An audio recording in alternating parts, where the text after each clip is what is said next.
A recent commentary by President Museveni, where he waxed lyrical about the country's tourism potential, spilled over into one of Britain's most respected newspaper, The Guardian.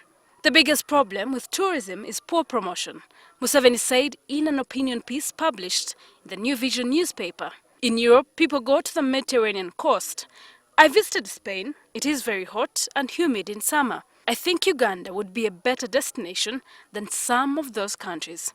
He's quoted saying, with the view that perhaps the president was punching above his own weight, the Guardian newspaper commissioned a poll where online readers would pick between Spain, with its sparkling white sand beaches, medieval towns, historic sites and rich culture.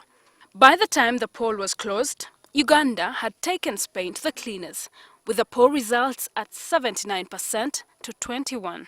Yet, this could feed into the president's narrative that Uganda is poorly marketed. Last year, Spain received about 60 million tourists and is ranked third most visited country in the world. This is a huge gap compared to Uganda's 1 million tourists who visited last year.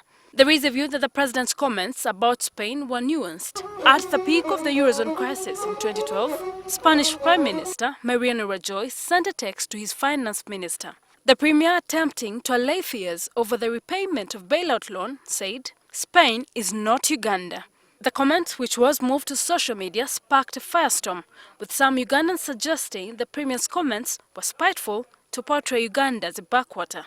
Amos Wekesa, a tour operator, says whereas the poll continues to elicit banter, there is a likelihood it can promote the country's tourist potential. By pushing more debates, more discussions, showcasing what we have actually now in terms of videos. The poll result is not the first time Uganda is getting a nod. Uganda was ranked by Lonely Planet as a top tourist destination in the world in the year 2011-2012. The opinion poll results largely belies the president's frustration. Authorities are not doing enough to market tourism.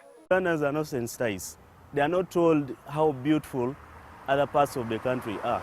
The educational system teaches us about the prairies, the rainlands, the Bismarcks, but we don't study about Uganda. And because we don't study about Uganda, we don't have that identity of Uganda. As the authorities continue to mull over whether there should be a realignment in marketing Uganda, what remains uncontested, like the poll confirms, is Winston Churchill's superlative that Uganda is the jewel of the crown and the pearl of Africa.